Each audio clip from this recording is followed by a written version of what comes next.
السلام علیکم ناظرین۔ اس سے پہلے جو پارٹ 1 ہم نے بیان کیا کہ آئی ایم ایف جو ہے کس طرح ایکسچینج ریٹ کو متاثر کرتا ہے اور انڈسٹری پر کس طرح اثر انداز ہوتا ہے، آج ہم یہ بیان کریں گے کہ آئی ایم ایف کی جو مین شرائط ہوتی ہیں اس میں وہ سبسڈی کا خاتمہ اور بجلی اور سوئی گیس کے جو ریٹ ہیں ان کو انکریز کرنا اور ٹیکس جو ریشو ہے، ٹیکس ٹو جی ڈی پی ریشو، اس کو بڑھانا، یہ اس کے مین مطالبات ہوتے ہیں۔ تو ہر آئی ایم ایف نے تو قرض دینا ہے، تو اس کو ان مطالبات سے کیا غرض ہوتی ہے اور کیوں ہوتی ہے، آج ہم یہ بیان کرنے جا رہے ہیں۔ تو سب سے پہلے ہم یہ بیان کریں گے کہ زراعت پر آئی ایم ایف کی ان شرائط کے کیا اثرات ہوتے ہیں۔ تو آئی ایم ایف جو سبسڈی ختم کرنے کی بات کرتا ہے تو اس میں سب سے پہلے وہ زراعت پر جو سبسڈی پاکستان کی گورنمنٹ دیتی ہے شروع سے، اس کی بات کرتا ہے کہ یہ سبسڈی ختم کی جائے، اور وہ جو سبسڈی کا زیادہ پورشن ہوتا ہے وہ فاسفورس کھاد جو ہے اس میں سبسڈی ہوتی ہے۔ تو فاسفورس کھاد جو ہے اس کا زراعت کی پروڈکٹیوٹی پہ بہت زیادہ اثر ہوتا ہے۔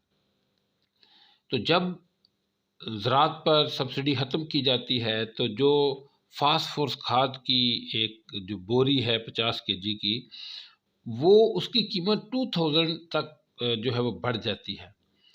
یوں کہہ لیں کہ 5000 روپے کی جو ایکچول پرائس ہوتی ہے وہ گورنمنٹ 3000 تک فارمر کو دے رہی ہوتی ہے، اور اس میں 2000 سبسڈی ہوتی ہے۔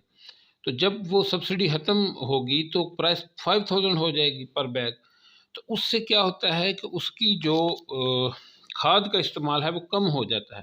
جب کھاد کا استعمال کم ہوتا ہے تو زراعت کی پیداوار کم ہو جاتی ہے، اور یہ زراعت جو ہے پاکستان کی یہ 20% آف ٹوٹل جی ڈی پی ہے، اور 1.1 ٹریلین ڈالر کی جو ہے یہ ہماری اکانومی ہے۔ تو اس کا 20% آلموسٹ جو ہے 220 بلین ڈالر جو ہے وہ بنتا ہے۔ تو اب اگر ہم یہ سمجھیں کہ 5% جو ہے پروڈکٹیوٹی جو ہے وہ کم ہو جاتی ہے کھاد کی وجہ سے، تو یہ تقریباً جو ہے 10-12 بلین ڈالر جو ہے اس کی پیداوار ہماری کم ہو جاتی ہے، اور اگر روپوں میں اس کا کنورٹ کریں تو یہ تقریباً 1600-1700 ارب روپے کا اکانومی پہ نیگیٹو امپیکٹ آتا ہے۔ تو زراعت کی پیداوار جو ہے وہ اس طرح سے کم ہوتی ہے۔ نمبر 2، بجلی کی اور سوئی گیس کی جو سبسڈی ہے وہ کہتا ہے آئی ایم ایف کے اس کو ختم کیا جائے۔ اس سے یہ ہوتا ہے کہ انڈسٹری کی کاسٹ آف پروڈکشن بڑھ جاتی ہے، اور جس کی وجہ سے مہنگائی کا طوفان آتا ہے، جیسا کہ آج کل بھی پاکستان میں مہنگائی کا طوفان آیا ہوا ہے۔ تو لوگوں کو جو ہے اپنی زندگی کی ضروریات پوری کرنا جو ہے وہ مشکل ہو جاتا ہے۔ تیسرا اس سے یہ ہوتا ہے کہ روزگار جو ہے اس پہ بہت برا اثر پڑتا ہے، کہ جب کاسٹ آف پروڈکشن بڑھتی ہے انڈسٹری کی تو وہاں جو ہے ایمپلائمنٹ کم ہو جاتی ہے، آگے ڈیمانڈ کم ہو جاتی ہے ان کی جو پروڈکٹس ہیں، تو اس کی وجہ سے ان کو جو ہے کچھ لے آف کرنا پڑتی ہے اپنی مین پاور، اور بے روزگاری بھی پھیلتی ہے۔ اور اس کے علاوہ جو ہے بیرونی قرضوں کا بہت زیادہ جو ہے وہ بوجھ بڑھ جاتا ہے، اور جو ہے معیشت جو ہے آگے بڑھنے کی بجائے وہ پیچھے جانا شروع ہو جاتی ہے، جیسا کہ آج کل آپ پاکستان کی اکانومی کو بھی دیکھ رہے ہیں۔ اور اس میں جو ایک مین فیکٹر ہے وہ ہے ٹیکس ٹو جی ڈی پی ریشو۔ آئی ایم ایف یہ بھی مطالبہ کرتا ہے کہ ٹیکس بڑھائیں، اور ایف بی آر کی جو ریسیٹس ہیں، ریونیو ہے، وہ بڑھائیں۔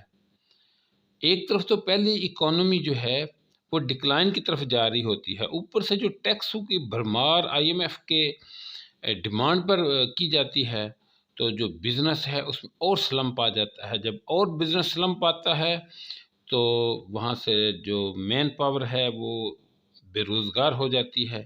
جب مین پاور بے روزگار ہوتی ہے تو آگے سے جو افیکٹو ڈیمانڈ ہے مارکیٹ سے وہ بھی کم ہو جاتی ہے. جب وہ کم ہوتی ہے تو انڈسٹری جو ہے مزید بند ہونا شروع ہو جاتی ہے اور ایک ورسٹ سرکل جو ہے اکانومی میں شروع ہو جاتا ہے، اکانومی کولیپس کی طرف جاتی ہے. تو یہ اصل میں آئی ایم ایف کا پورا ایک ایجنڈا ہوتا ہے. تو یہ ہماری جو انالیسز ہے، ریسرچ ہے، وہ یہ ہے کہ آئی ایم ایف جو ہے اس کو فی الفور پاکستان سے فارغ کرنا چاہیے. اس کا قرض اتنا زیادہ نہیں ہے، اس کے قرضے کے بغیر بھی سروائیو ہو سکتا ہے. جب $25 بلین آلموسٹ ہمیں فارن ریمیٹنسز آ رہی ہیں تو ہم ان میں سے کیا $5 ارب 3 سالوں کے لیے مینج نہیں کر سکتے؟ کیا ہم $1.5 ارب جو ہے سالانہ مینج نہیں کر سکتے؟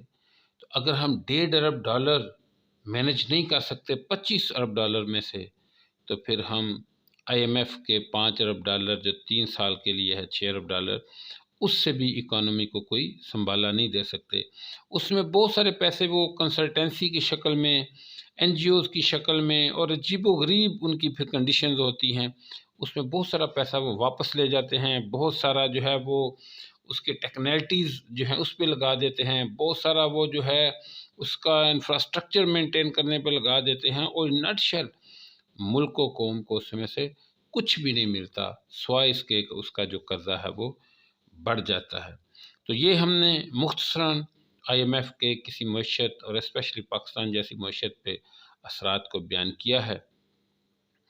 تو ہم یہ حکومت سے توقع رکھتے ہیں کہ آئی ایم ایف کے پروگرام کو خیر بات کہہ دیا جائے تو یہی پاکستان کے لیے بہتر ہے. اس سے فار بیٹر ہے کہ ورلڈ بینک سے، ایشین ڈیولپمنٹ بینک سے، یا اور جو کنسورشیم ہیں ان سے جو ہے وہ لون لے لیا جائے تو وہ اکانومی کے لیے زیادہ اچھا ہے.